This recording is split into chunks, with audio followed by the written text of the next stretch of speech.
I'm going to make my wife work with only $50 for groceries every month. At our wedding, my husband proudly made this declaration, leaving me stunned. The joyous and blissful atmosphere of the wedding froze in an instant. I'm so lucky I've scored myself a cheap housemaid. As I realized that this was his intention, I felt like everything was going dark before my eyes. Then a stern voice echoed throughout the venue. Is that all you wanted to say, you bastard? As my father stood up and approached us, my husband condescendingly said, Don't get cocky, old man. My husband, who was looking down on my father, had no idea about what was waiting for him. My name is Sarah. I met my husband, Jack, in college. We were in the same year. We lost contact after graduation, but when we were 24, he threw a reunion party. That night, I drank a little too much and felt sick. Jack looked after me and said to our classmates, Don't force her to drink. He was really considerate of me. He had matured a lot since his wild college days and treated me really nicely and carefully, as if I were a precious gem or a princess. He confessed that he had actually liked me since we were in the same class, and that he threw the reunion because he wanted to see me again. We soon started dating, and after a few months I moved into his apartment. When we were 25, he proposed and we got married. Turns out, Jack was the heir to a big corporation. He never boasted about it, but people often told me, Wow, you've hit the jackpot. His parents, whom we met when we announced our marriage, seemed really nice, and I felt relieved. My parents were also happy about my marriage with Jack. My father, a small business owner who started his business when he was young and had his share of hardships, was probably relieved that I wouldn't have to struggle. From then on, it was fun planning our wedding together, booking the venue, picking out my wedding dress. One day, with our wedding just a few months away, Jack said something unexpected at dinner. Sarah, your cooking is always delicious. I think you do great running the house as a full-time housewife. Huh? But I was planning on working even after getting married. I was surprised. My plan was to continue working, and Jack had never once said that he wanted me to quit. It's fine if you work part-time on the side while doing housework and looking after kids. I'm sure you'd want some pocket money too. But I've been working hard at my job this whole time, and I want to continue working full-time. I need to start training a successor for the company. Leave the money-making to me, and I'd like you to focus on being a homemaker, he said while cheerfully munching on his dinner, as if he was proud of himself for being the sole breadwinner. We don't even have kids yet. Even if we do, I want to continue working. I can't put all the burden on you. Huh? Why? My persistence seemed to upset Jack, and he suddenly frowned at me. I won't slack off on housework or raising kids, please. I found myself saying that because I desperately wanted to keep working. Jack responded to my words with a bright smile. Okay, if you insist, that's fine. They say women feel uneasy when they lose connection with society. So go ahead and do your best with housework and childcare. I was relieved that he readily agreed. However, his words, do your best with housework and childcare, didn't quite sit right with me. When I talked about this with my friends, they replied, Jack cares about you, Sarah. He's a good husband. That made me feel happy, making me feel I was being cherished, and eased my concerns. After that, we sometimes discussed our future. Sarah, you're such a strong, independent woman who wants to continue working even after getting married. I'm glad to have a woman like you as my wife. His kind words always made me happy. I should also take part in some of the housework, too. All right, I'll handle the household accounts and hand you the living expenses, so we'll work with that expense every month. I always thought managing finances was a woman's job, so I was deeply moved when Jack offered to do it. Oh, I don't have to do everything by myself? That's a relief. And so came our wedding day. With many guests blessing us, the ceremony went smoothly, and I was overwhelmed with joy. Then an incident broke out at the end of the ceremony. I'm going to make my wife work with only $50 for groceries every month. During his speech, Jack suddenly made this absurd statement. I was stunned, my mouth wide open in disbelief. The other guests started murmuring, and the festive mood instantly turned ice cold. Ah, I'm so lucky to have such a cheap maid, he said, grinning at me. oblivious to the fact that he just ruined our wedding.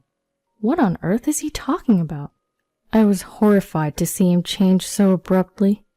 I never agreed to such an absurd thing as $50 a month for groceries.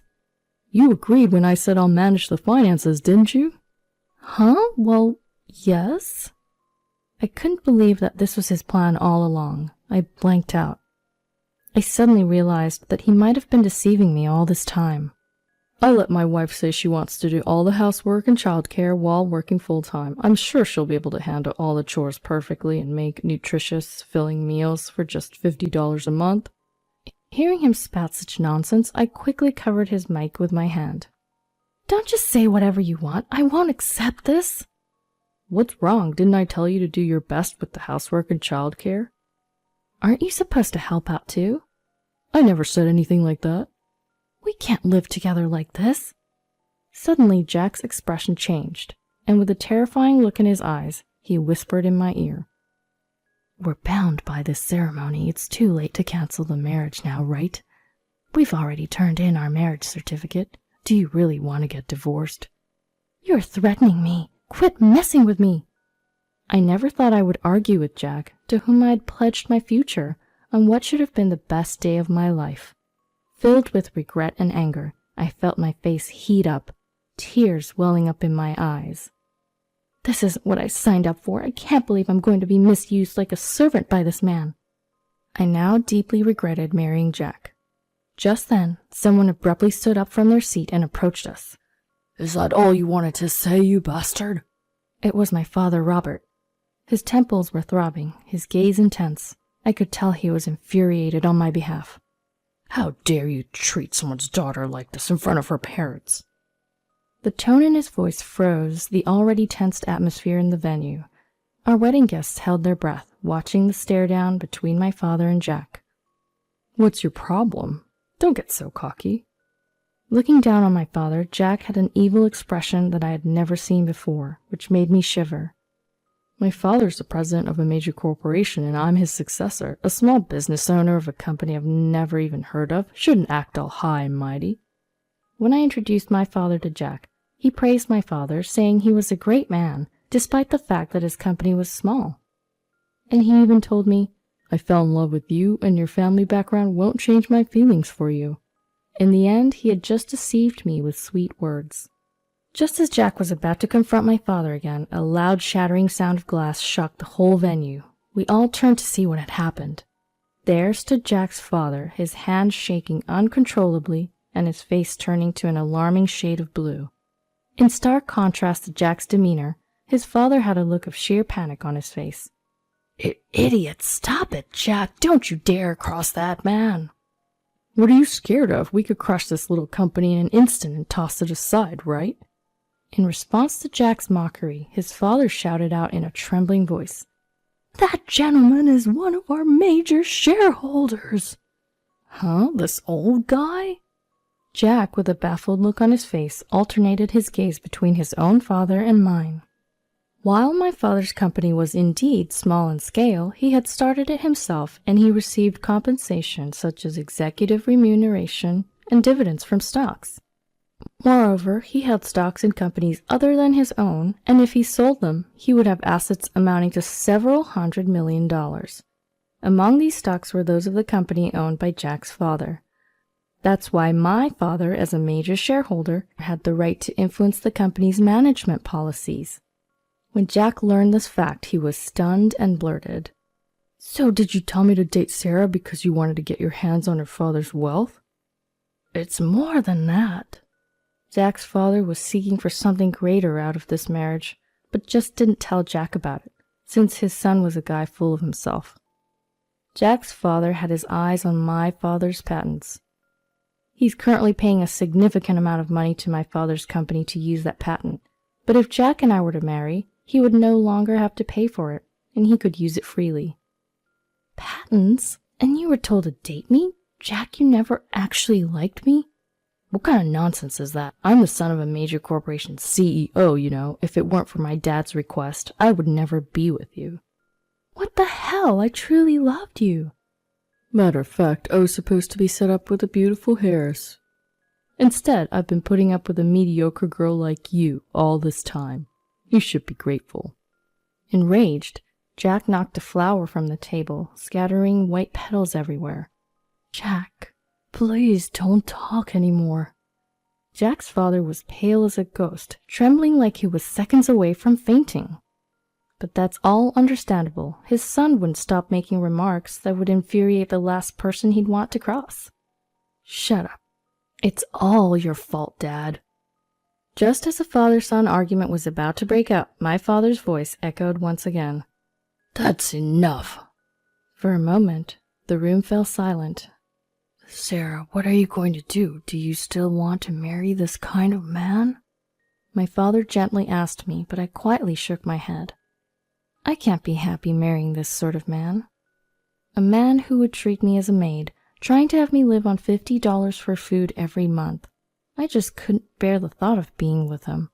This is economic abuse, isn't it, Jack? I will sue you. I'm also going to annul our marriage, so be prepared for that. What? Are you okay with being a divorcee? Well, you're going to be a divorcee too, so we might as well share the pain. I won't hold back anymore. Since I realized he had no love for me, I had completely lost feelings for him. I'd rather be a divorcee than be exploited under such ridiculous conditions. When I firmly stated my decision, my father also nodded in agreement. "That's probably for the best. As for your company, we will take appropriate measures. I wonder what will happen to your company from now on." When my father said this with a terrifying look on his face, it seemed Jack finally realized the gravity of the situation. He fell on his knees, begging for mercy with his father. "Our foolish son has been terribly rude. We promise to educate him well to avoid any future incidents. Please, just don't cancel the marriage. Sarah, I was wrong. Please forgive me. I'll let you do as you like with housework, childcare, and work. I won't limit your food expenses anymore. You can even hire a maid and relax at home if you want." "We can hear all about your grievances in court. Dad, let's go home." I apologized to all the guests and returned all their gift money. Then I canceled the wedding. Afterwards, thanks to the skilled lawyer hired by my father, we managed to sue Jack in court. The cause of our broken engagement was determined to be Jack's fault, and he was forced to bear the full cost of our wedding fees. Plus, I also received compensation. Moreover, because he failed poorly at securing a convenience marriage and humiliated his father by having him beg on his knees, he got abandoned by his parents as well. There's no way he will ever sit in the CEO chair again. Jack, out of desperation, caused a ruckus at work and got in trouble with the police. From what I've heard, he got fired in the end. He's become worthless, aimlessly living life with no solid job.